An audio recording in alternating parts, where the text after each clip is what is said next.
Wow. Look at this. This is amazing.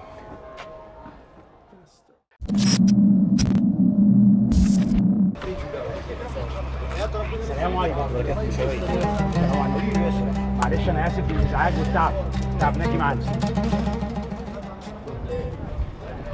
Hey, we're going behind the scenes at the Sphinx. Not a lot of people get to do this. We're going down to what's called the Dream Stele, right between the paws of the Sphinx.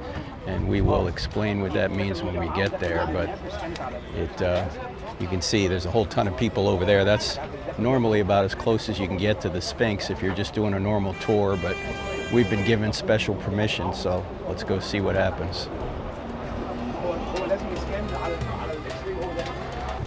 Last time we were there. Yeah, we were way over there, yeah. Yeah, it's very difficult to get access to the Dream Stele.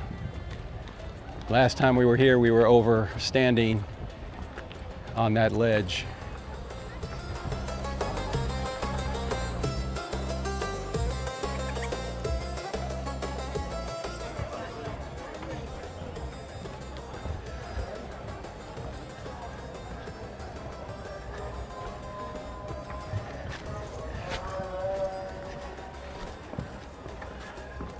Wow, look at this.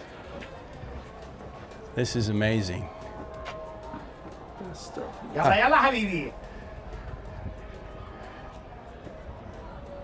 The famous Dream Stele between the paws of the Sphinx from 1,000 years after the Sphinx was built by the son of the Exodus pharaoh. This was put up by 𝗧𝗔𝗫 IV as a pretense to take the throne because he was the second born.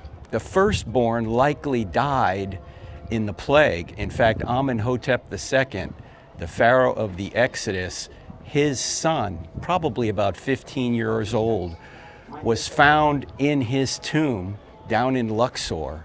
In fact, his body is still in that tomb, as 𝗧𝗦𝗃𝗏 just verified, the archaeologist. In any event, 𝗧𝗏𝗏 IV needed some justification to take the throne, so he put this stela up between the paws of the Sphinx, saying that Ra told him in a dream that if he were to clear away the sand from the Sphinx, the throne would be his. And so he put this up and then took the throne. This corresponds with what the Bible says about the Exodus. It fits the time and it fits the fact that the firstborn son of the Exodus pharaoh, 𝗦𝗨𝗪𝗏 II, had died, and so his next born son had to have justification to take the throne, and the Dream Stele is the justification. Here we are in the Great Pyramids. This is the smallest of the three. Then you have the middle pyramid right here, and then the Great Pyramid on the other side. The Great Pyramid was built by the father, the middle pyramid built by the son, and the third period built by the grandson. And these are built around 2500 BC. So these things are 4,500 years old. They're over 1,000 years older, or they were 1,000 years old when Moses showed up in this area. So this goes way, way back, and the folks here at the time were very interested in the afterlife. That's what these pyramids were about. How could we get the pharaoh, who was considered to be a god, into the afterlife?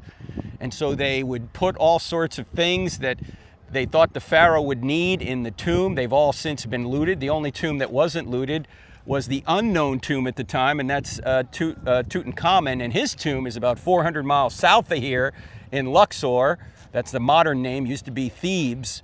But the rest of these tombs have long since been looted, and so they're empty, but they're not as famous as the most famous of empty tombs, and that is the tomb of Jesus. His tomb was empty not because his body was looted or anything was taken from it. It's because he actually rose from the dead, and that's why he's the most influential human being in history. While these tombs tried to point to eternity and an afterlife, Jesus proved that he could point to an eternity and an afterlife, and you could go through him to get there. In fact, that's the only way to get there.